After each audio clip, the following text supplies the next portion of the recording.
Hey, how's it going? If you're new here, my name is Jan and I love makeup. And if you're not new, thanks for coming back. I really appreciate you.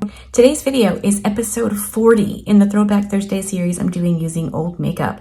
Not oogie old, just not talked about old. So if you want to see what I'm using today, stick around, we're gonna get right into it. Let me just say real quick, if you're not already subscribed to my channel, you could do that now. Click on the little bell and choose all, and YouTube will notify you when I upload a new video. And you can choose to watch it or not, totally up to you, no pressure. Either way, I appreciate you being here. I upload a video 4 to 5 days a week these days, so if you're looking for some entertainment or, I don't know, makeup stuffs, you might enjoy hanging out with me. All right, enough of that. Let's go.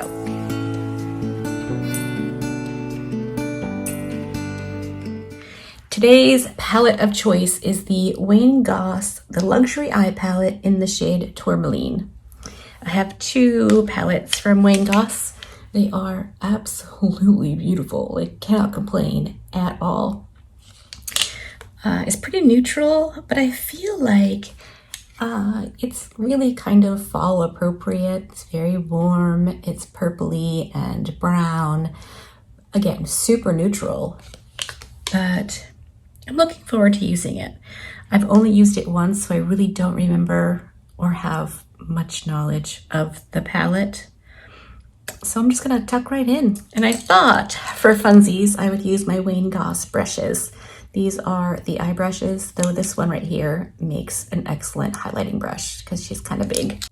This one already has some product on it because I use it pretty much every day for just adding some powder foundation to that area, because once my makeup is on, it looks a little blue. And this is the number 6. These brushes are expensive. They are very, very nice. I think they're as good as the Rephr brushes. Do with that what you will. I think I know what I'm doing. Obviously, with only 6 shades, you're not going to get a lot of options. But I think I'm going to start with this shade right here for my outer crease lid transition area. And then I'll probably deepen it up with a little bit of this and then some of this. And this shade right here is just a topper to add some shimmer. So I'll probably just layer these two on my mobile lid itself and then top it all with this one. It's gonna be pretty simple, but I think it should be pretty darn nice. So I'm gonna go in with the number 5, which is actually one of my favorite brushes for crease work. It's really nice and blends out eyeshadow super fast, super easy, and because it's like pointy, it gets right in the crease area, which is nice if you have hooded eyes. I'm sure you already know all about Wayne, but he's an adorable makeup artist, YouTuber. He has lots of information and just knowledge, and he really does focus on makeup that is for every age, not just the 20-somethings who are gorgeous and can wear anything and look good. Because as we age, things change a lot. And so he focuses on making makeup that everyone can use. Really pretty, blended out nicely. I'm gonna go in with my number 6 and render it useless to do my brow bone. And this shade right here for the outer corner and up into my crease. That's what that looks like. Definitely is coming off more brown than it looked like it was in the pan. It really looks like a dark smoky purple in the pan. But it's pretty. I didn't mention, but I did prime my eyes with my Gerard Cosmetics Clean Canvas Eye Base, like I always do.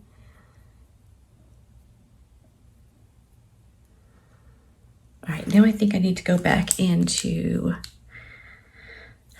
with the number 5 brush, that first shade. I feel like we need just a little bit more right out here. I'm kind of taking it pretty far down and out. I can clean that up with some face oil and a cloth when I do my base. Usually I like to use some form of tape, but we're playing it fast and loose today. Well, cat's coming in. Okay, so I think at this point we should just go in with these shimmery shades, these two right here. I may end up using this on the lower lash line to just blend out. But so far I'm not mad, just, you know, pretty basic neutral look. I am going to use my Rephr 21 for the shimmer shades. This is my favorite brush for shimmer eyeshadows. So I'm gonna go in with that darker shimmer for the middle of my lid and just get that going all over.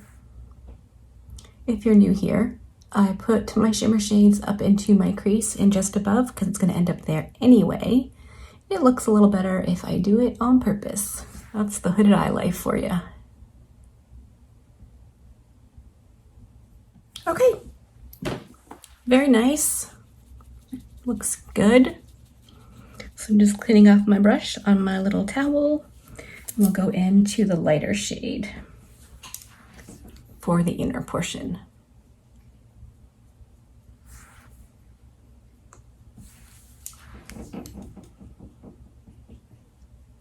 Obviously, if you had this palette or something similar to it, using all the shades is not necessary. I just felt like playing today. I always feel like playing. I don't take makeup seriously pretty much at all. I just like to play. Looks pretty. I think I like this. Very neutral, very easy. So I'm gonna go off camera right now and clean up the mess, do my face, probably going to use some brown eyeliner because I think that would look nice with these colors on my eyes. And then I'll come back and show you the look up close and personal, and we can wrap this video up. Just kidding, I wanted to use that shimmery topper shade. So, on the Rephr 21, I'm gonna go in with it. I've used all of these shades dry because I think that's just how they were meant to be used.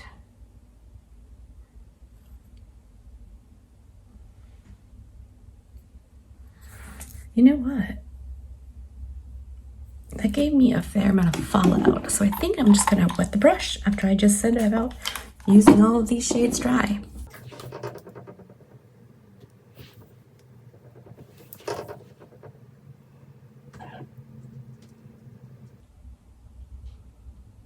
There's a little bit of a difference, I think, but if my face were done and I was doing this eyeshadow, which you can see I didn't get any fallout from the shades, I would not put this on.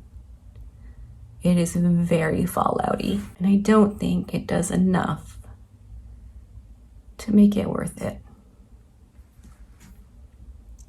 I don't know, maybe it'll look different up close and personal, but in the mirror, it was barely noticeable. So yeah, I will definitely skip that one in the future if I use it. All right, now for reals. I'm gonna go off camera and do all the things. Okay, I'm back and that's the look, done and dusted. Let me zoom you in for an up close personal look at the eyes. Okay, now let's back the truck up and talk about what I think and wrap this video up. As for my final thoughts on this Tourmaline palette from Wayne Goss, I really like this look. Like if you were looking for something super simple, super neutral, but really pretty, this is a great palette. I don't often go in for neutral, natural looks, but this is good. This is good. I really like it. I'm so glad I decided to reach for it. When I think about like neutral palettes, my immediate go-to is the Tarte Maneater 2. It's the little like square 9-pan palette. But I think this is gonna go in with that. Like those are the two that I would now think about when I think about neutral palettes. So yeah, let me know what you think of this look of the Wayne Goss eyeshadow palettes. If you have any, if you would like any, all the things. I super enjoy chatting with you in the comment section. Also, not for nothing, but if you have some video ideas, send them my way. I'm always looking for new things to film and do and talk about, so let me know. I sincerely appreciate you hanging out with me today. Be good and remember to be kind to you.